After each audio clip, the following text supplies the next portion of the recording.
Gênesis capítulo 32, dos versículos 1 a 21, seguindo aí a exposição do livro das Gênesis, aos domingos pela manhã.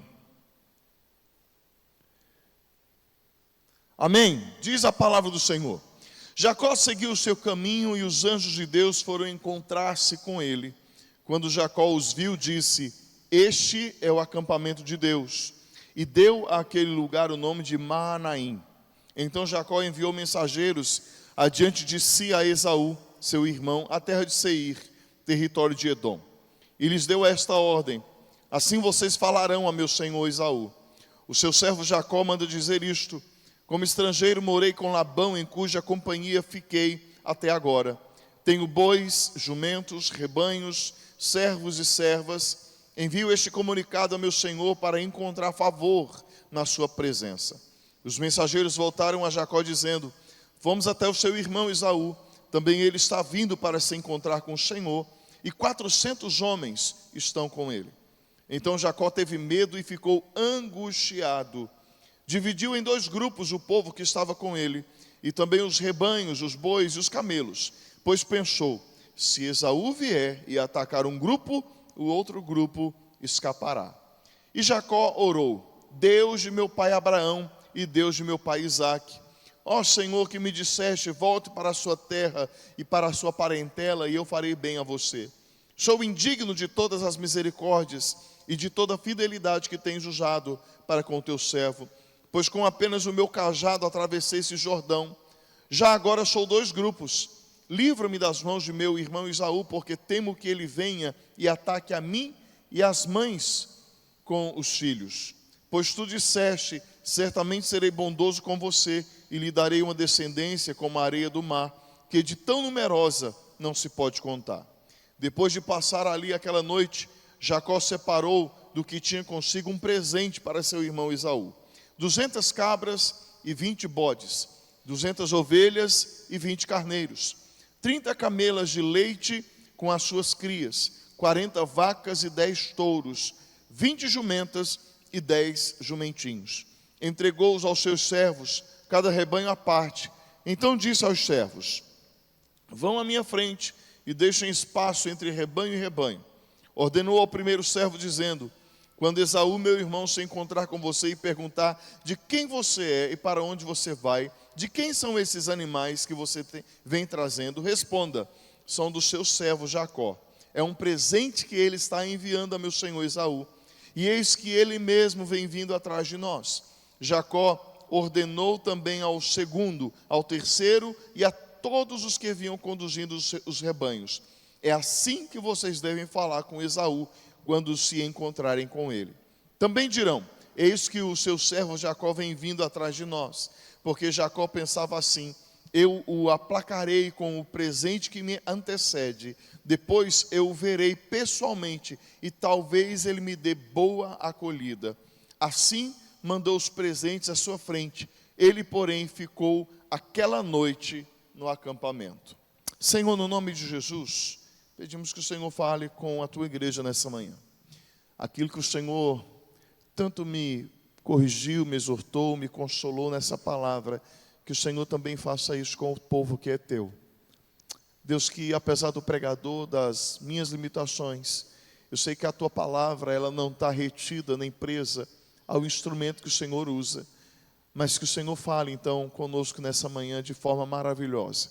Pedimos o teu favor sobre nós nessa manhã, por meio da tua palavra, no nome de Jesus. E você diz: amém. Você pensou que tinha capacidade de salvar sua carreira? Mais horas de trabalho, mais contato com os clientes, mais empenho nos resultados. E por alguns anos, essa estratégia deu certo. Mas veio a economia, a crise econômica, e então tudo afundou. A empresa faliu, os clientes, um a um, migraram para um outro parceiro comercial e sequer deram adeus, até logo para você. Seu casamento sempre foi um desafio. Mas os dois conseguiram mantê-lo. Pouco a pouco, no entanto, o desgaste o consumiu. Os recursos financeiros foram ficando escassos. O diálogo se tornando raro. Vocês compartilham ou compartilharam a mesma casa, mas não o mesmo coração. E aí a pergunta fica: o que está por vir? Você manteve seu vício em segredo. Você dominou a habilidade de parecer sóbrio. Você sabe qual a vodka beber e qual enxaguante bucal usar. Você se convenceu que poderia lidar com isso, mas não percebeu que o sinal vermelho foi acionado.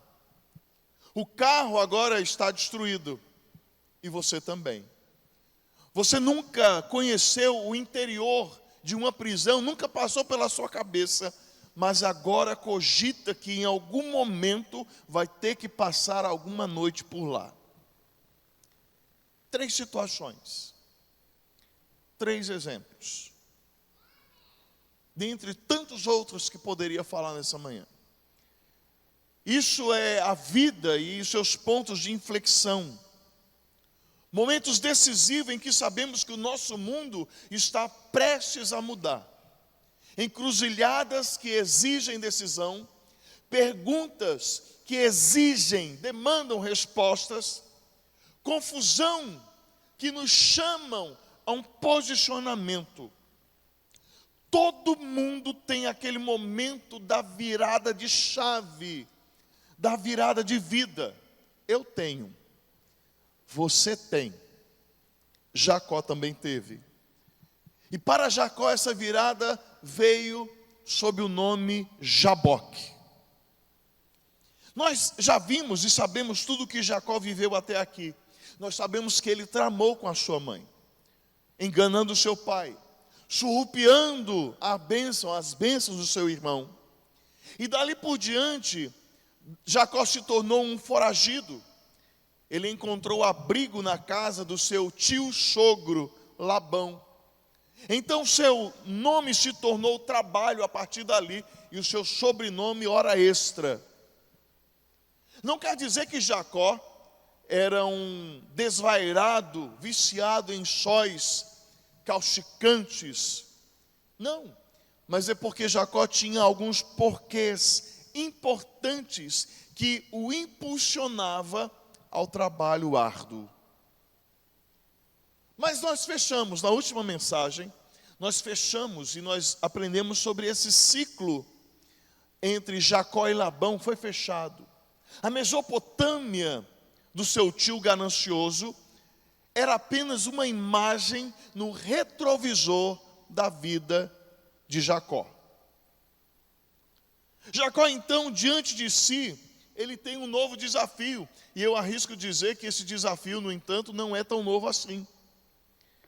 Deus deu uma palavra para Jacó, está em Gênesis 31, versículo 3: volte para a terra de seus pais e para a sua parentela. Mas como seria isso? Jacó é um fugitivo de Canaã. Ele saiu de lá apenas com o seu cajado na mão e fugindo do seu irmão gigante, violento, rangendo os dentes de raiva. E agora tudo é diferente. Ele saiu de Canaã sozinho e ele está retornando com uma família bastante numerosa. Só de filhos são 12. Servos e servas, incontável número. Esposas são 4. Ainda bem que as sogras ficaram lá atrás, né? Ele saiu, irmãos, com uma mão na frente e outra atrás. E está voltando agora abastado. Ele não é mais um jovenzinho que não tem nada, ele é um homem rico. Ele é um forte candidato a ser um novo senhor feudal das terras dos cananeus. Mas, de todos, esses são os menores problemas com que Jacó está se preocupando. E o texto no versículo 3 nos mostra a preocupação em evidência, em tela na vida de Jacó. E qual que é? Seu irmão Esaú. O texto diz que Jacó enviou mensageiros adiante de si a Esaú. O maior temor de Jacó tem um nome e se chama Esaú, seu irmão. A Bíblia não relata em termos literais se Jacó pensou em seu irmão vingativo em algum momento enquanto ele esteve em Padã Arã, lá na Mesopotâmia. E lembrando que ele ficou lá por 20 anos. Mas é certo, irmãos, Jacó, homem como é, ele teve essa preocupação. E o envio dos seus mensageiros a seu irmão é a prova cabal que tal sentimento assombrava o coração do mais novo patriarca da linhagem abraâmica. Max Lucado, com sua mente prodigiosa, ele afirma o seguinte, eu abro aspas para ele: Jacó deve ter temido a raiva que o esperava em seu retorno, pois a última vez que ouviu o nome de seu irmão foi em meio ao pânico. Fecho aspas. A última vez que Jacó ouviu falar do seu irmão foi quando a sua mãe falou para ele: corre antes que seu irmão mate você. Lembra disso no texto? Está lá em Gênesis 27. Vai, foge, teu irmão está espumando pela boca de raiva, ele vai te matar. Foi a última vez que ele ouviu o nome de Esaú. Será que tal advertência e manejo de Rebeca ainda reverberava na mente do astuto Jacó? Eu concordo com o mestre Hernandes quando ele diz que os 20 anos que havia ficado lá em Padã Arã não foram suficientes para pacificar a consciência de Jacó. Os pecados do passado ainda assustavam seu coração e eram um tormento para a sua alma. Jacó tinha medo diante de si, perguntas não respondidas, dúvidas e uma jornada desconhecida pela frente. Pobre Jacó, aquele que sempre tentou manipular, manobrar, seduzir, conduzir as situações, está diante agora de um cenário incerto. Um episódio onde a sua astúcia, as suas habilidades não pode fazer nada. E o que resta a Jacó? Resta uma única coisa: confiar naquilo que Deus prometeu. Diz o Senhor: volte para a terra de seus pais, para a sua parentela, e eu estarei com você. Irmãos, todos nós temos momentos, episódios, cenas e cenários desconhecidos adiante de nós. E no caso de Jacó, ele tinha uma intriga com seu irmão que já perdurava por 2 décadas, e isso não estava resolvido. O que estava por acontecer? Quais seriam as consequências que ele iria enfrentar então a partir dali? Ele poderia simplesmente falar: Deus, eu não vou. Se eu for lá, eu vou morrer. Essa era a preocupação de Jacó. No entanto, o texto bíblico nos diz que Jacó seguiu a orientação do Senhor. Por quê? Porque ele estava disposto a enfrentar o desconhecido, confiando exclusivamente em Deus. Será que nesta manhã, entre nós, isso para não dizer todos nós, temos um futuro desconhecido diante de nós e que nós precisamos encarar confiando no Senhor? E a primeira coisa que eu quero compartilhar com você nesta manhã é que Jacó, ele segue sob a orientação de Deus. E então, irmãos, nós também devemos seguir convictos de que jamais estaremos sozinhos. Diga para quem está do seu lado: você não está sozinho. Não estamos sozinhos. E olha que interessante, irmãos, os 2 primeiros versículos nos diz: Jacó seguiu o seu caminho e os anjos de Deus foram encontrar-se com ele. Quando Jacó os viu, disse: este é o acampamento de Deus. A partir da saída da casa de Labão, nós vamos encontrar no texto bíblico, nós vamos aprender sobre esses textos mais adiante, a partir do ano que vem, né? Porque agora eu não prego mais de manhã em dezembro. Mas nós vamos aprender sobre esses encontros. Jacó tem 3 encontros adiante, antes de chegar em Canaã. Por mais que ele esperava apenas por um. Ele tinha em sua mente que ele encontraria apenas Esaú, seu irmão. Mas enganava-se Jacó, porque ele tinha outros 2 encontros. A sua jornada até o aconchego da casa do seu pai contaria então, primeiro, com o encontro com os anjos de Deus. Depois, um encontro com o próprio Deus. E por fim, um encontro com Esaú. Fazem 20 anos, irmãos, desde que Jacó teve aquela visão em Betel. Lembra-se da mensagem? Quando ele saiu da casa do seu pai e ele viu aquela escada que dava no céu, e os anjos do Senhor subiam e desciam, e ele deu o nome daquele lugar de Betel. 20 anos se passaram.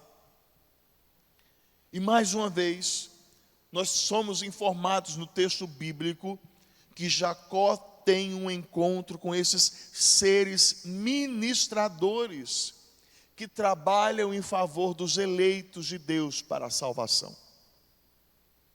Diferente do que muitos espiritualistas de hoje, que vivem correndo atrás de anjos, né?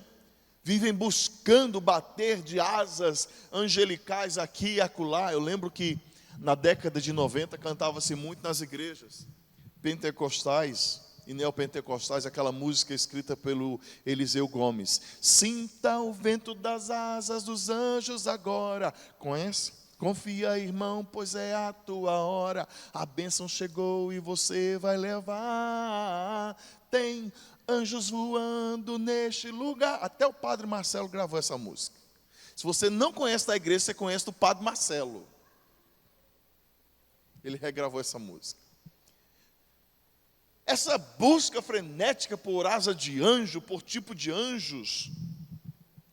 E é interessante, irmãos, que o texto não fala que Jacó foi atrás dos anjos, não. Mas os anjos foram atrás de Jacó. Porque, irmãos, a regra é diferente. Quando se é fiel ao Senhor, nós não corremos atrás das bênçãos de Deus, mas é as bênçãos de Deus que nos perseguem. O fluxo é diferente. Não foi Jacó que foi atrás dos anjos, mas os anjos foram atrás dele. E não apenas isso, os anjos se revelaram a ele. Jacó acabara de escapar da fúria impetuosa de seu tio sogro Labão. Fúria essa que já decretava quase que a morte para Jacó. E Jacó teve escape. Mas agora, Jacó ele ruma na direção da crueldade de seu irmão Esaú. E ele sabe, ele escapou de Labão, mas das mãos de Esaú ele não pode escapar. Conhecendo então o coração do seu eleito, eu concordo com as palavras de Calvino quando ele diz, abro aspas para ele: o Senhor lhe propicia tempo de refúgio e prepara Jacó para este conflito, fecho aspas. A presença daquela milícia celestial é uma forma de fazer Jacó saber que era defendido por uma guarda divina. E quando Jacó disse que aquele lugar é o acampamento de Deus, isso significa, irmãos, que um acampamento naquela época não era uma coisinha de 2, 3, 4, 10 pessoas, não. Estima-se que tinham ali cerca de 1000 anjos. É anjo demais para uma pessoa só, para uma família só. Guardando a vida de Jacó. Há pontos distintos sobre o entendimento quando eu estou falando sobre o acampamento angelical, porque alguns estudiosos alegam que quando Jacó diz Maanaim, que significa 2 acampamentos, alguns alegam que está falando que o acampamento de Jacó está de um lado e o acampamento dos anjos do Senhor está do outro. Outros dizem que a menção desses acampamentos é que existe um acampamento ao redor do acampamento de Jacó. Mas se é um do lado do outro, se é ao redor, isso pouco importa, porque o que a mensagem da Escritura quer nos falar aqui é que Deus cuida daquele que Ele escolheu. Meu irmão, minha irmã, se você é um escolhido do Senhor, o Senhor está te guardando. Eu não sei se você tem essa impressão, eu tenho. Quando eu olho, eu recapitulo a minha história, desde quando eu faço uso da razão e da consciência. Irmãos, eu vejo Deus me livrando constantemente. Consegue ver isso na sua vida? Livrando em todos os aspectos. Não é livramento só de acidente, do mal contra a minha vida, integridade física, não. É livramento até de pecados. Guardando. Parece que Deus vem nos... Sabe criança quando está começando a andar, que o pai e a mãe ficam assim, ó. Sabe? É como se os anjos do Senhor... Olha lá, a Aline está com um ali, ó. É como se Deus estivesse ali nos guardando o tempo todo. Jacó, irmãos, ele está vivendo na pele o que o Salmo 34, versículo 7 nos diz. E o que nos diz esse Salmo? O anjo do Senhor acampa-se ao redor do que os teme e os livra. Eu estou assistindo uma série, é bem violenta por sinal, mas é uma série que conta a história da formação da Inglaterra, o atrito entre ingleses, vamos falar assim, e os vikings, né? Cristãos e pagãos. E é interessante que existem vários conflitos, guerras ali um entre o outro, e sempre há um cerco em volta do personagem principal, do rei, enfim. E é interessante que o texto está falando que o anjo do Senhor acampa ao redor. Alguns falam assim, mas e o diabo não está também? Irmãos, o diabo está ao derredor. Ele está do lado de lá do cerco dos anjos, tentando encontrar uma brecha. Essa semana uma irmã falava assim, ai pastor, eu tenho medo de olho gordo. Eu falei, para olho gordo, colírio diet. Eu falei, que é isso? A Bíblia fala que aquele que é do Senhor, o maligno não toca. Se é salvo em Cristo Jesus, é escolhido. Fala para o olho gordo fazer dieta e fica de boa. Mas é inveja, não pega. Mas é macumba, não pega. Está firme com Jesus, é uma escolhida de Deus, fique tranquilo. Eu lembro que em Londrina, eu morei uma época em Londrina, eu era adolescente, tinha um irmão que às vezes ele chegava para o culto de domingo, ele tinha uns parafusos meio soltos. E ele chegava com a boca tudo cheia assim, limpando da farofa. Aí meu pai falava, Nindercio, o que é isso? Onde você estava? Chegou no culto com a boca cheia de farofa. Não, pastor, que eu passei ali. E ele morava na rua de um centro de macumba. Eu entrei, ele estava com um frango com farofa lá, eu comi.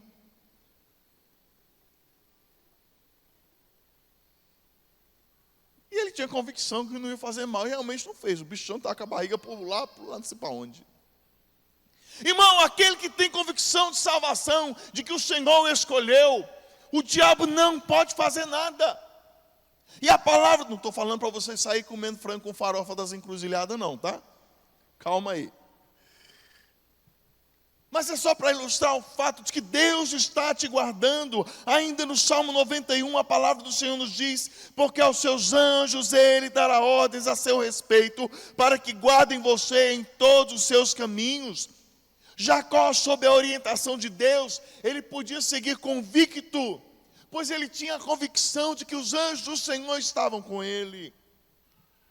Meu irmão, se você anda em obediência, descanse, os anjos de Deus caminham com você. O escritor dos Hebreus diz que esses anjos, esses seres, são seres ministradores, diz Hebreus, para guardar os eleitos. Em um mundo tão extremista em secularização e sincretismo religioso, nós perdemos de vista a verdade sobre esses agentes ministradores de Deus. Embora nem sempre tomemos conhecimento da ajuda desses seres angelicais, eles estão nos servindo e nos protegendo. E mesmo que nem sempre nós tenhamos a consciência da mão invisível da providência, os anjos de Deus estão obedecendo às ordens dele, acampando-se ao nosso redor para nos livrar dos tropeços. Falando sobre a questão da integridade física, você não tem ideia de quantos livramentos Deus já deu para você no trânsito. Agora, tem uma mensagem que uma vez a nossa irmã Raquel falou aqui, faz bastante tempo. Eu estou no trânsito, o anjo vai obedecer às placas de sinalização. É 110, 115 o anjo já pulou fora. Ele trabalha na legalidade. Aí a gente faz tudo errado e quer que o anjo do Senhor guarde a gente. Vou entrar em lugares que não é devido a um crente entrar. Eu quero que o anjo entre comigo. Não vai entrar, irmão. Ele vai estar com você quando você anda em obediência, debaixo da ordem, da orientação do Senhor, como Jacó estava aqui. Quando ele dá um nome àquele lugar de novo, Maanaim, é como se Jacó desse um grito de consternação, espanto, alegria, gratidão, louvor. É como ele dissesse: uau, os anjos do Senhor estão comigo, eu posso confiar, eu posso seguir adiante. Nós precisamos, irmãos, dessa mesma alegria. Jacó tinha ali: eu estou obedecendo a Deus, eu estou indo para um desafio maior do que eu estou partindo para algo que eu não poderei vencer sozinho, mas Deus vai comigo. Qual é a luta que você precisa vencer amanhã, segunda-feira? Deus vai com você. Se você estiver sob obediência, Deus vai com você. Cabe bem lembrar aquele hino composto pela nossa irmã missionária sueca, Frida Wigren, que diz: se pelos vales eu, quem conhece? Peregrino vou andar, alguém conhece? Ou na luz gloriosa de Cristo habitar, irei com meu Senhor por onde Ele for, confiando na graça do meu Salvador. Ninguém conhece, só a Adriana. Se Cristo comigo vai, quem conhece? Agora, irei e não temerei, com gozo irei, comigo vai. É grato servir a Jesus, levar a cruz. Se Cristo comigo vai, eu irei. Acabou a voz. Quando Cristo vai, irmãos, nós podemos ir sossegados. Deus falou com você: vá, siga, obedeça, não desista, não resista, não tema, prossiga. Os anjos do Senhor irão guardando a sua dianteira, a sua retaguarda, a sua direita, a sua esquerda. Os anjos do Senhor estarão com você. Mas então, em frente ao desconhecido, é a segunda coisa: confiando no Senhor, pois nenhum medo e angústia pode sobrepujar a suficiência de Deus na sua história. O texto nos diz, versículos 6 e 7, os mensageiros voltaram a Jacó dizendo: fomos até seu irmão Esaú, também ele está vindo para encontrar com o Senhor, e 400 homens estão com ele. Então Jacó teve medo e ficou angustiado. Como assim medo? Como assim angústia? Esse homem acabou de ter uma revelação de Deus. Ele não viu milícias celestiais se posicionando ao seu favor. Julgue a reação de Jacó. e mostre o quão corajoso e destemido você é diante dos seus desafios. Quantas vezes Deus fala com a gente sobre coisas, situações, e a gente estufa o peito e ainda sai falando, eu com Deus sou maioria. Aí quando a gente vê o nosso gigante, a gente faz assim, ó. Lembra não se escandalize, isso é coisa de criança, daquele episódio do Chaves? Volta o cão arrependido, com as orelhas abaixadas, com o coração partido e com o rabo entre as patas. Lembra que ele fazia até assim? A gente volta desse jeito, parecendo um cãozinho que acabou de levar uma baldada de água, tudo murcho. Mesmo tendo uma palavra, mesmo conhecendo a palavra, a gente teme. Jacó, como homem que é, ele teme, se angustia, se aflige, se contorce em sua ansiedade. O homem que buscou ter o controle de tudo, mais uma vez ele se deparou com a realidade de que ele não pode controlar nada. Conhece alguém assim? Será que nessa manhã você não viu alguém assim quando se acordou e foi ao espelho? Este homem está prestes a encarar um dos seus maiores demônios. O que é então? Um passado maculado, traumatizado, conflituoso e não resolvido. Jacó sabia que o tempo não cura as feridas, nem acalma os vendavais da consciência. Por isso este homem tem medo e ele sente terrível angústia. Dr. Wisby, assertivamente, ele diz que, abro aspas para ele, uma consciência pesada muitas vezes nos leva a ver o quadro mais sombrio possível, fecho aspas. Quem nunca viu algo além, porque um dia teve medo? Às vezes nós olhamos o inimigo lá de longe, ele tem meio metro de altura, mas de longe ele parece um gigante. O medo nos assombra, nos perturba, nos incomoda. E Jacó, então, atormentado pelos seus temores, assaltado pelo desconhecido, o que ele faz? Ele planeja. Diferente, no entanto, das vezes anteriores, seus planos são regados pelas suas orações. E o texto fala que Jacó planeja e ora. Planeja e ora. Planeja e ora. E como esclarece um escritor reformado britânico, Gordon G., ele diz que a oração de Jacó é exemplar, porque primeiro, ele faz referência à ordem que Deus lhe deu. Segundo, ele faz menção à generosidade e à fidelidade de Deus em cumprir suas promessas. Terceiro, Jacó suplica pelo livramento do Senhor sobre ele e sobre a sua casa. E por fim, ele evoca o plano redentor do Senhor, de ter um povo para si, que será a luz para o mundo caído. Jacó, ele se põe a orar. Mesmo rodeado por seus medos e angústias, a visitação do Senhor a Jacó o fez recorrer à suficiência daquele que o arregimentou. Muitos são aqueles que, tomados por uma inércia espiritual, ou talvez só preguiça mesmo, pensam equivocadamente, atrelando então a oração àquilo que está ao alcance de nossas mãos, e por isso ficam de braços cruzados, esperando cair do céu toda a resolução. Meu irmão, a oração fervorosa não é desculpa para nós ficarmos apáticos, para não fazermos nada.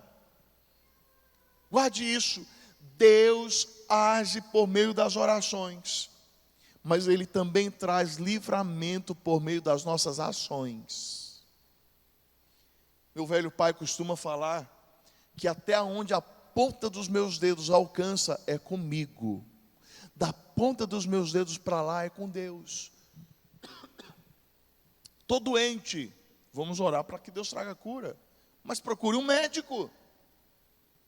Tome remédio. Faça o tratamento. Sentar e cruzar os braços, não fazer nada, é negligência e é pecado contra o Senhor. Estou desempregado. Se aperfeiçoe a sua ferramenta. Acorde cedo, vá distribuir currículo, faça contatos. Não, vou ficar aqui esperando do lado do telefone para ver se o telefone toca. Não vai tocar. Faça a sua parte. Eu estou com conflito com alguém.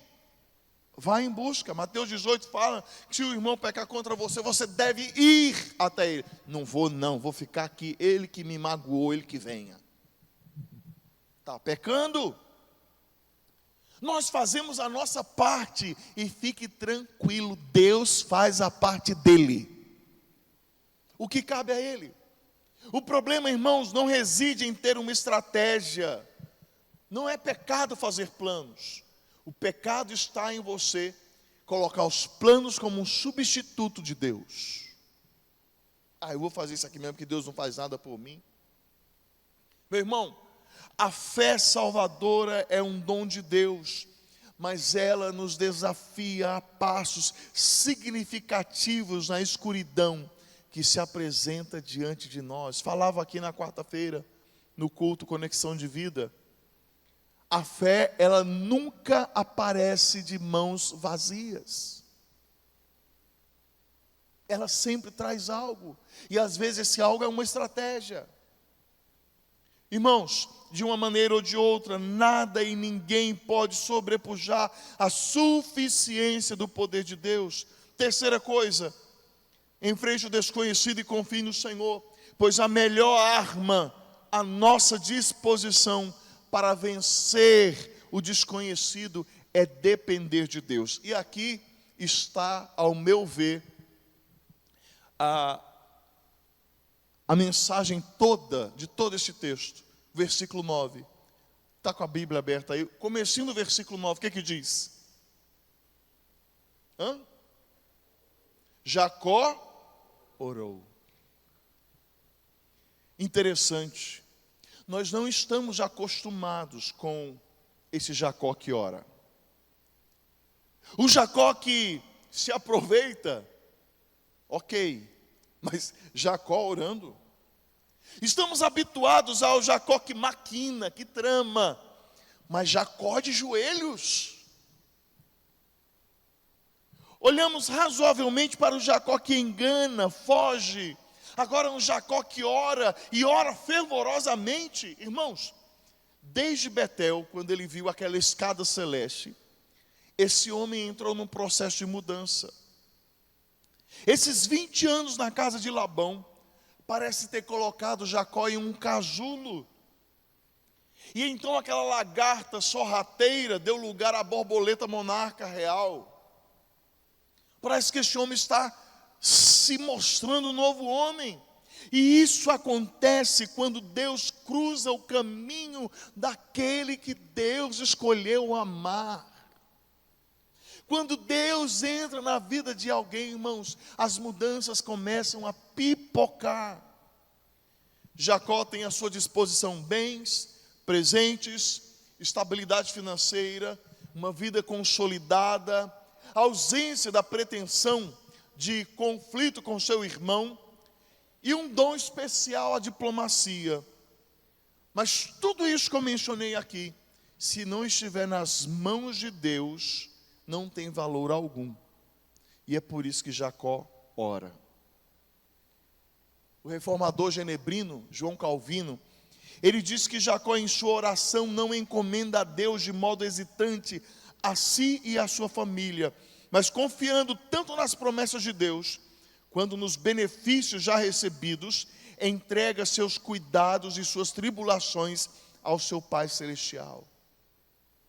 É verdade que nós ficamos assustados com esse Jacó que ora, porque até aqui no relato bíblico, nós não temos o registro de Jacó orando.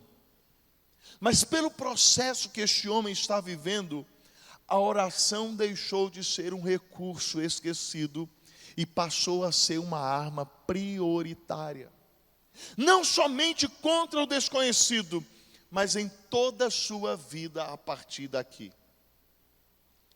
Jacó, irmãos, finalmente está desenvolvendo uma relação correta com Deus, e assim, uma vez que ele conserta, uma vez que ele está em conexão com essa relação vertical, os seus relacionamentos na horizontal tendem a ser curados. De novo, vou repetir para você entender. A nossa relação vertical reflete diretamente com a nossa relação horizontal. Pisar no desconhecido é pisar no escuro. E para tal feito, nada melhor do que a fé. Porque a fé aciona nossa total e completa dependência de Deus. O que você tem nas mãos? Interessante que a Bíblia nos fala que Moisés tinha um cajado, mas ele orou. Josué tinha um exército, mas ele orou. Davi tinha uma funda com algumas pedrinhas, mas ele orou. Sansão tinha sua força, Daniel sua sabedoria, Pedro tinha suas redes, Paulo tinha uma religião extremista, Jacó, apesar do que tinha, lançou mão da oração. A oração nos faz caminhar por fé, abrindo os nossos olhos espirituais, para que nós possamos ver, enxergar, além daquilo que os nossos olhos carnais conseguem ver. Louvado seja o nome de Jesus. Ah, igreja, os nossos tropeços são causados justamente porque nos falta esse senso de dependência de Deus. Se nós não cuidarmos, irmãos, nós vamos depender das estruturas físicas, um templo desse tamanho, tudo muito bem preparado, uma estrutura técnica, material humano, mas irmãos, se Deus não estiver conosco, do mesmo jeito que as coisas são levantadas, caem. O segredo do sucesso, vamos falar assim, de uma igreja, é a dependência do Senhor da igreja. O segredo do sucesso de uma família é a dependência que essa família tem do Senhor. Nós podemos ter mecanismos, estruturas, recursos, estratégias, conhecimento e até oportunidades. Mas se nós escolhermos seguir sozinhos, o Esaú da nossa vida vai nos destruir. É triste ver que a igreja de hoje ora pouco. Tem recursos, mas falta poder. Tem estratégias, mas falta dependência. Tem até conhecimento, mas falta fogo no coração. Eu fico com as palavras de um teólogo alemão, não vou arriscar falar o nome dele, que ele comentando esse texto sobre Jacó, ele diz que apesar dos caminhos tortuosos de sua vida e de seu medo, Jacó não tinha perdido Deus de vista. A pergunta que eu faço para você é: você perdeu Deus de vista, meu irmão? Minha irmã? Ou Deus é apenas, não se assuste com o que eu vou falar, mas eu preciso falar, Deus é um ídolo na sua casa? Pastor, irmãos, porque quando nós nos relacionamos com Deus, apenas numa relação de provisão, vamos falar assim, como se Deus fosse um gênio, ou um santo protetor do lar, é uma relação de idolatria, e não de servo e senhor, e não de criador, criatura, e não de pai e filho. Você perdeu Deus de vistas. Queridos, enfrente o desconhecido e confie no Senhor. E para encerrar, e nós enfrentamos isso confiando as nossas estratégias na vontade, na soberana vontade de Deus. Versículo 9 diz que Jacó orou. E no versículo 13, depois da oração de Jacó, o texto diz que Jacó passou aquela noite ali. Ele passou uma noite em oração, em vigília. Vez por outra eu sou abordado por um ou outro irmão que fala assim: pastor, por que a gente não tem vigília? A gente tem, é porque a gente já não anuncia, porque a gente anuncia, só vem os pastores mesmo. Tem uns irmãos que são ótimos em dar ideia, mas ele mesmo dá umas ideias e não aparece. Vamos fazer uma reunião de oração? Vamos. O abençoado não vem. Ele deu a ideia e ele não vem. E aí? Nós oramos muito pouco, irmãos. Jacó tinha um rascunho dos seus planos. Mensageiros, vocês devem ir. Deixem bem claro para o meu irmão que eu sou um novo homem. Pessoal, se a coisa ficar feia, a gente vai se dividir em 2 grupos, porque se Esaú encontrar um grupo, o outro grupo sobrevive. E o terceiro ponto da estratégia: olha, eu vou preparar uns presentes aqui, e se de tudo der ruim, a gente dá uns presentes para ele, para a gente ver o que acontece. Vou me humilhar, quem sabe eu vou contar com a misericórdia dele. Ele tem a estratégia, tem um rascunho. Mas passa batido diante dos nossos olhos que Jacó ficou em uma vigília de oração a noite toda. Não precisa me responder. Mas quanto tempo você ora? É verdade que não é pelo muito falar, diz a palavra do Senhor. Mas quanto tempo você ora? Sem querer ser saudosista, mas já sendo, eu criança, eu lembro que as reuniões de oração, culto de oração, era no mínimo 40 minutos de joelho orando. 40 minutos, joelho no chão orando. Eu era criança, meu pai me sentava na frente dele assim no banco, ele ajoelhava na minha frente, porque, tipo assim, para segurar, né? Criança não correr. Fica aqui. E ele, ó, dá-lhe cuspe na minha cara, né? Orando. 40 minutos a igreja de oração. Hoje, gente, vamos orar 5 minutos de joelho. 2 minutos no máximo, já tem gente assim, ó. Para a glória de Deus, isso eu louvo a Deus, eu olho para o joelho do meu pai, eu me alegro, os joelhos dele são calejados, são joelhos de oração. Mesmo sendo um homem falho, como todo homem é. Nós oramos pouco, quase nada. Tem aqueles que eles começam a orar meia-noite. Senhor, meu Deus. Aí a Alexa, né? Agora quem desperta a gente é a Alexa. Acorda, miserável. Aí você vira, cala a boca, Alexa. Amém. Começou a oração no dia anterior, terminou no dia seguinte. Aí tem aqueles que falam assim: não, mas aos seus amados, diz a Bíblia, dá enquanto dorme. Crie vergonha na sua cara. Nós oramos pouco, quase nada, irmãos. Irmãos, passa batido que Jacó ficou aquela noite em oração. O texto diz: Jacó orou, e depois de passar ali aquela noite, ele colocou em prática os seus planos, depois que ele ficou uma noite toda em oração.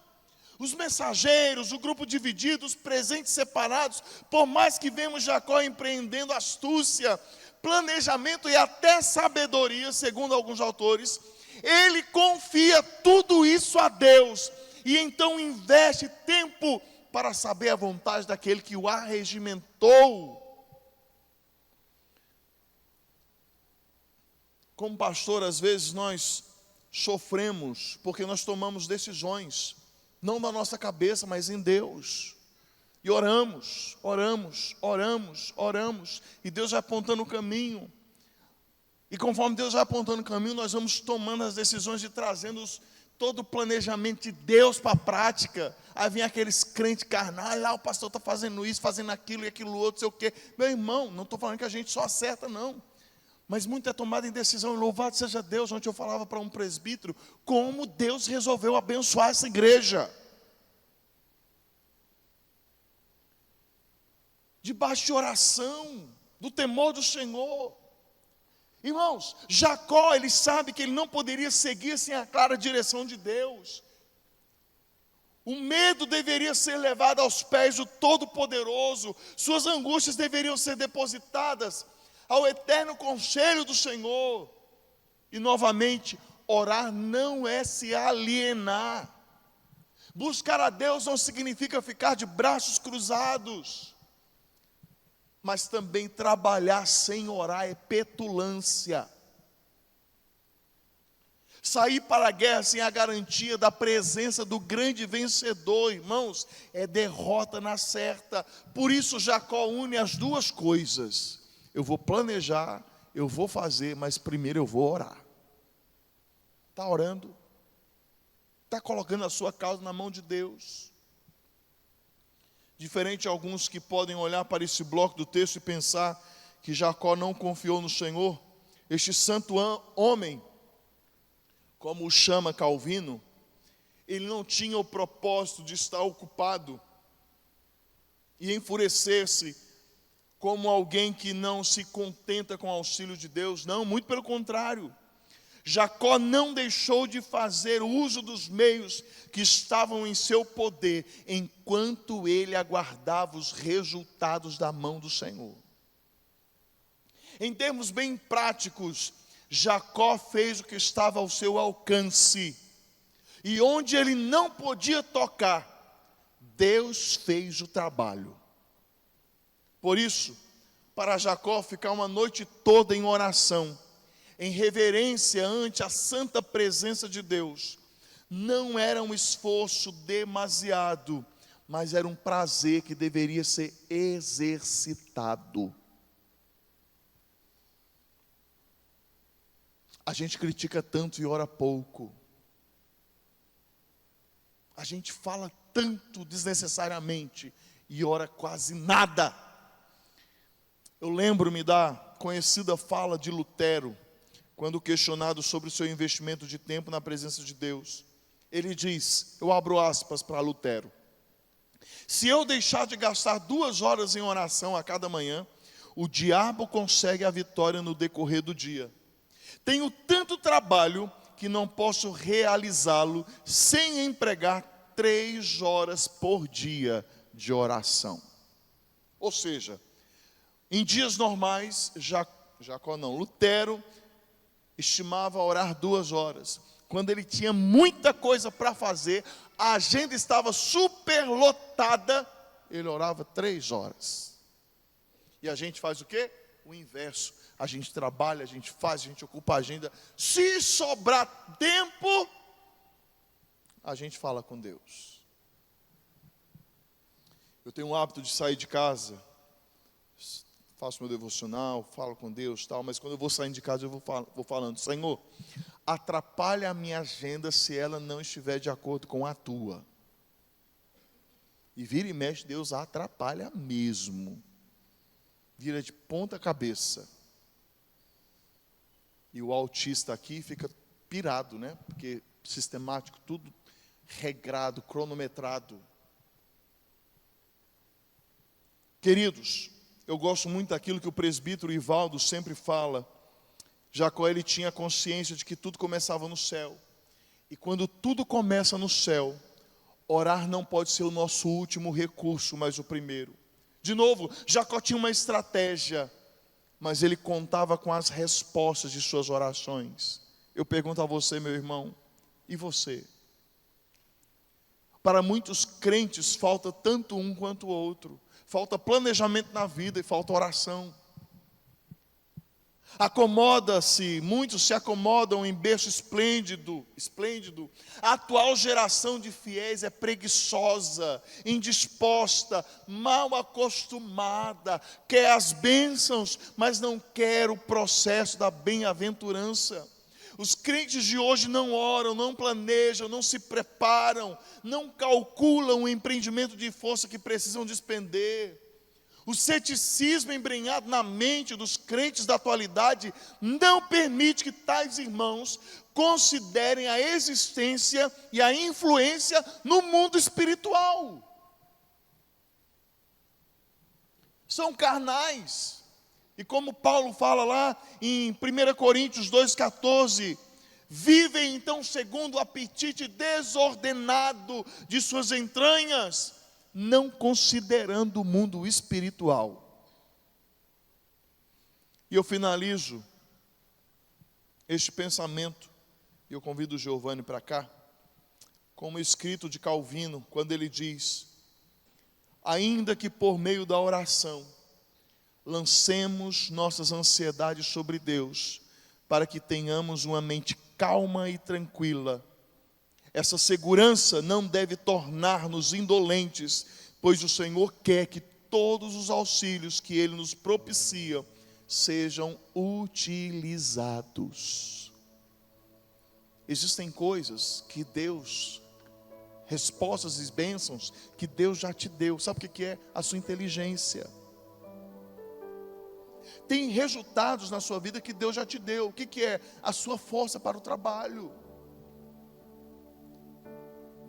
Tem vitórias e conquistas que Deus já te deu, que vai ser você acordar mais cedo, você se especializar, se reconciliar com fulano, com Beltrano, colocar a mão na massa. Faça a sua parte. Depois que saiu de Padã Arã, da casa de Labão, essa foi a primeira parada de Jacó, filho de Isaac, neto de Abraão, herdeiro da promessa do Senhor. E naquele que passaria adiante a semente da eternidade, Jesus Cristo, como consta lá em Mateus capítulo 1. O homem que caminhou e se comportou como se tudo dependesse dele, como se ele nunca colheria, como se ele nunca fosse colher nenhuma consequência. Ele começa uma jornada onde o amadurecimento era necessário. A reconciliação de sua vida acontece em 3 fases. Primeiro, Jacó aqui se reconcilia com a sua própria fé. Depois Jacó se reconcilia com Deus.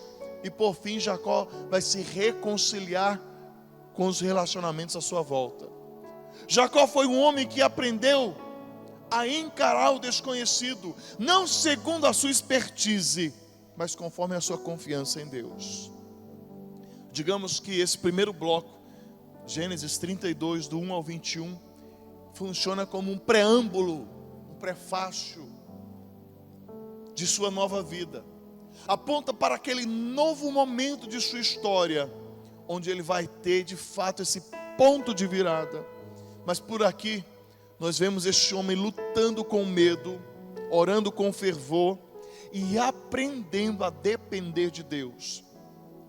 Assim como Jacó, nós somos chamados a enfrentar nossos medos e incertezas, com confiança no caráter de Deus e em suas fiéis promessas. Vamos lá, coloque os pés, Deus vai colocar o chão. Dê um passo em direção ao desconhecido, segundo a palavra de Deus, e veja as milícias celestiais sendo favorável a você. Ore, planeje, ore mais um pouco e vá adiante. E enquanto Deus falava comigo nessa mensagem, eu pensei, se Jacó tivesse entre nós hoje, talvez essa seria a canção de Jacó. Diz assim,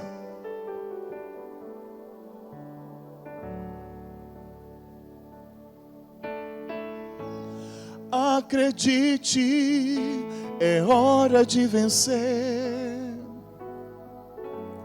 Essa força vem do Deus que fez você. Você pode até tocar o céu, se crer.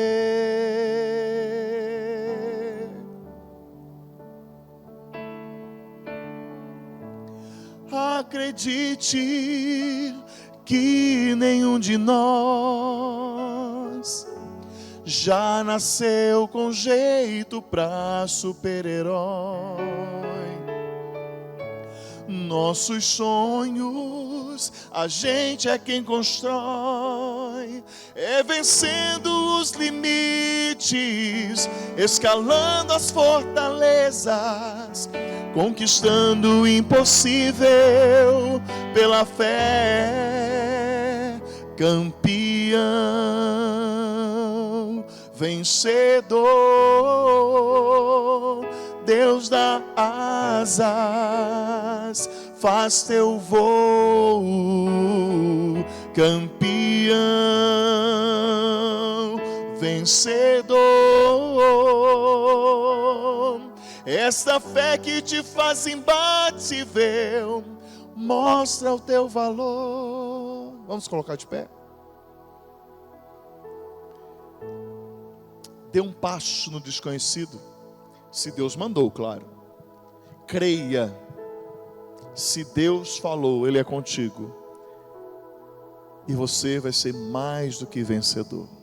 Senhor, no nome de Jesus, a Tua palavra foi entregue, e nós pedimos que, em Tua misericórdia, o Senhor nos ajude em meio aos medos que nos cercam, temores que nos assaltam, e que tentam de alguma maneira, Senhor, nos paralisar. Tentam, Senhor, de alguma forma, Senhor, nos mostrar que nós não somos capazes. Às vezes, Senhor, as nossas lutas nos cansam, nos enfadam, mas nós confiamos em Ti, Senhor. Nós entregamos, Senhor, as nossas ferramentas, o que nós temos e somos em Tuas mãos, e clamamos pelo milagre, Senhor, da fé. Oh, Pai, no nome de Jesus, que nós possamos dar, a partir desta manhã, passos significativos para a Tua glória, mesmo que o futuro pareça nebuloso, denso, mesmo que a nossa visão carnal não consiga enxergar um palmo à frente, Senhor, do nosso nariz, mas nos faz enxergar pelos olhos da fé, Pai, no nome de Jesus. Nos ajuda, Senhor, a fazer aquilo que está ao nosso alcance, confiando sempre ao Senhor os resultados e dedicando toda glória e todo louvor ao Senhor. Que o Senhor abençoe cada um que está aqui nessa manhã, que ouviu esta palavra, e que o Senhor fortaleça a nossa fé. É a nossa oração no nome de Jesus. Amém. Que a graça do nosso Senhor e Salvador Jesus Cristo, que o amor de Deus, o nosso eterno Pai, a virtude e a consolação do Espírito Santo esteja sobre a sua vida hoje e para todo sempre. Amém.